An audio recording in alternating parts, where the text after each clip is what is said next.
एक मिस्टीरियस सा कॉस्ट्यूम और मास्क पहना आदमी एक लड़की को पकड़ लेता है और ग्राउंड से उसका गला काट देता है। अभी आदमी कौन था? क्या ये कोई किलर था? अब इसी के साथ हम देखते हैं कुछ फ्रेंड्स को जो अपने कॉलेज की एनुअल पार्टी कर रहे थे। एक रूम में हम एक लड़के बिली और उसकी फ्रेंड को देखते हैं जो कि बातें कर रहे थे। तभी शराब के नशे में बिली अपने फ्रेंड से मिसबिहेव करने लगता है, लेकिन तभी उस लड़के की फ्रेंड रीटा पीछे से आकर बिली पर अटैक कर देती है और अपने फ्रेंड को बचा लेती है। फिर रीटा अपने फ्रेंड को लेकर बाहर आ जाती है और वो बिली को अंदर ही लॉक कर देती है। अब उन दोनों लड़कियों को डरा हुआ देखकर उनके बाकी फ्रेंड्स भी काफी हैरान हो जाते हैं। अंदर बिली को जब होश आता है तो वो दरवाजे को खोलने की कोशिश करता है और बाहर रीटा अपने बाकी फ्रेंड्स को बिली के बारे में बता रही होती है और ये भी बताती है कि मैंने बिली को अंदर रूम में लॉक कर दिया है। तब ये सुनकर उसके फ्रेंड उस रूम की मांगते हैं। तब रीटा कहती है कि मैं उसे बाहर आने नहीं दूंगी। अब पुलिस आकर ही उसे बाहर निकाली। उधर हम देखते हैं कि बिली के रूम में आग लग जाती है, जिसकी वजह से बिली काफी डर जाता है क्योंकि वो आग तेजी से फैलती जा रही थी और बाहर बिली के फ्रेंड्स रीटा से नाराज हो जाते हैं। और तभी वहाँ पर प्रिंसिपल आकर उनसे पूछता है कि तुम सब इतनी रात को यहाँ पर क्या कर रहे हो। और तभी प्रिंसिपल की वाइफ सिम पूछती है कि अभी तक तुम लोगों की पार्टी खत्म नहीं हुई। और तभी एक लड़के की नजर उस रूम से निकलने वाले धुएं की तरफ जाती है, इसीलिए सब लोग काफी घबरा जाते हैं और वो फौरन अंदर आ जाते हैं। रीटा जल्दी से की लगाकर दरवाजा खोलती है, लेकिन तब तक काफी देर हो चुकी थी क्योंकि बिली की आग में जलने की वजह से मौत हो गई थी। इसके बाद सीन शिफ्ट होता है और हमें 3 साल बाद का सीन दिखाया जाता है, जहाँ पर रीटा और उसकी फ्रेंड्स इस साल होने वाली एनुअल पार्टी के बारे में बातें कर रही होती हैं। तब रीटा की फ्रेंड कहती है कि इस कॉलेज में हमारी ये आखिरी पार्टी होगी और मैं इसे यादगार बनाना चाहती हूँ क्योंकि इसके बाद पता नहीं फिर हम कब मिलकर पार्टी करें। तभी रीटा को अपने लॉकर से एक नोट मिलता है जिस पर लिखा हुआ था हैप्पी होम। उसे देखकर रीटा कहती है कि ये क्या है और ये किसने रखा। तभी ये देखकर उसकी सारी फ्रेंड्स काफी हैरान होती हैं क्योंकि ऐसे ही नोट्स उन बाकी सभी के लॉकर्स में भी रखे हुए थे। इसके बाद वो सभी फ्रेंड्स इस बारे में प्रिंसिपल को बताते हैं, जिस पर वो प्रिंसिपल कहता है कि मुझे लगता है कि शायद ये तुम्हारे साथ किसी ने प्रैंक किया है। तभी ये बात सुनकर कुछ तो उस पर एग्री करते हैं और कुछ नहीं। नेक्स्ट डे कॉलेज में प्रिंसिपल की वाइफ सिम कहती है कि मैं चाहती हूँ इस साल होने वाली पार्टी में तुम लोग काफी एंजॉय करो क्योंकि ये तुम्हारी आखिरी पार्टी होगी और तुम सबको अच्छे से रहना चाहिए और अपनी इस पार्टी को तुम यादगार बनाओ। उसी रात प्रिंसिपल अपने घर में बैठा लड़कियों की प्रोफाइल चेक कर रहा होता है और तभी उसके पास उसकी वाइफ सिम आती है और टेबल पर पड़े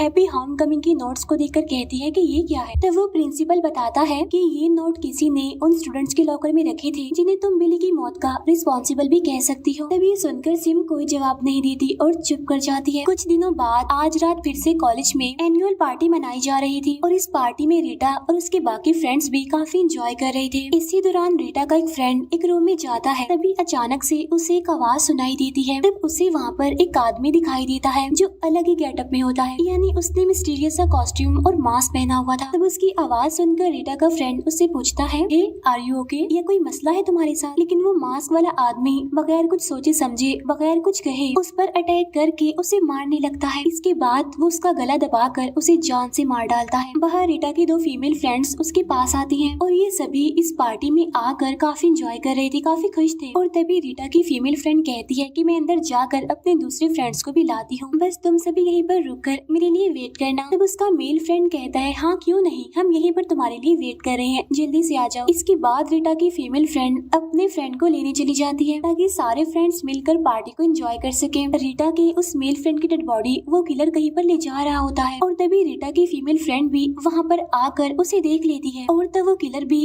रीटा की फीमेल फ्रेंड को देख लेता है और उसे मारने के लिए अब वो उसकी तरफ ही बढ़ता है।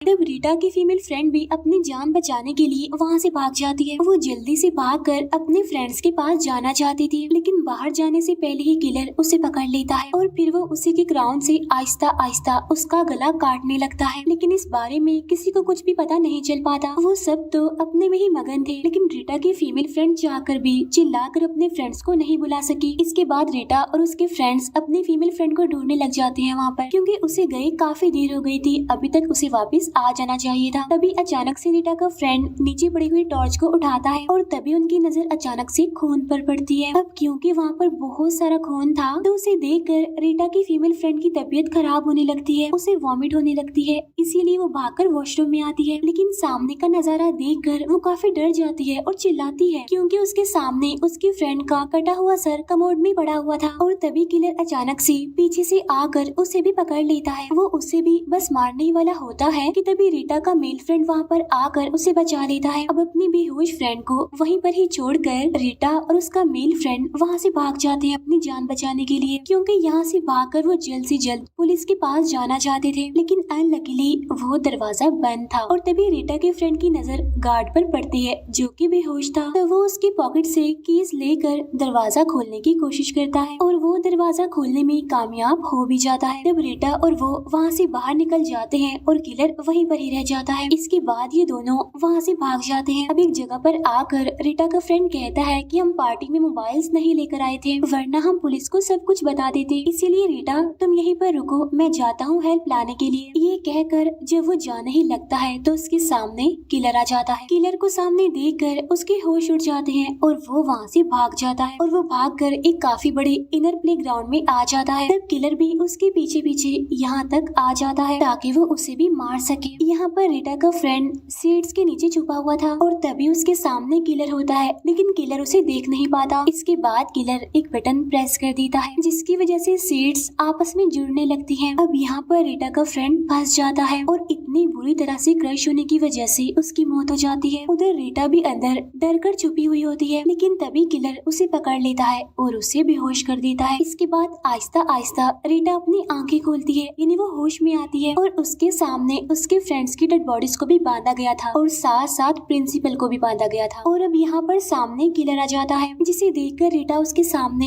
हेल्प के लिए चिल्लाती है। तो वो किलर कहता है कि ज्यादा चिल्लाने की जरूरत नहीं है, अपना मुंह बंद रखो, क्योंकि सभी लोग पार्टी के नशे में हैं और तुम्हारी आवाज तो कोई भी नहीं सुन पाएगा। अब यहाँ पर मूवी का मेन प्लॉट रिवील होता है, क्योंकि यहाँ पर किलर अपना नकाब उतारती है। जी हाँ, वो किलर एक फीमेल थी और वो कोई और नहीं बल्कि प्रिंसिपल की वाइफ सिम थी। तब उसे देखकर रीटा कहती है, टीचर सिम आप? जिस पर सिम कहती है, हाँ मैं तुम्हारे प्रिंसिपल की वाइफ और तुम्हारी टीचर सिम। हाँ मैं ही तुम सभी फ्रेंड्स को एक एक करके चुन चुन के मार रही। तब ये सुनकर रीटा उससे पूछती है कि आखिर हमारा कसूर क्या है, आप ऐसा क्यों कर रही हैं हमारे साथ? तब सिम कहती है, क्योंकि मैं अपनी जिंदगी से बिल्कुल भी खुश नहीं, क्योंकि हमारा कॉलेज काफी लॉस में जा रहा था और तुम्हारा प्रिंसिपल इसका रीजन मुझे समझ रहा था और मेरी इससे जरा भी नहीं बनती। ये बिल्कुल पागल है। खुद तो ये सारा दिन लड़कियों की प्रोफाइल देखता रहता है और कुछ उल्टा सीधा होने का सारा ब्लेम मुझे करता है। ये सुनकर रीटा कहती है, ठीक है, लेकिन हम लोगों ने तुम्हारा क्या बिगाड़ा है? तभी ये सुनकर सिम कहती है कि तुम्हारे प्रिंसिपल की वजह से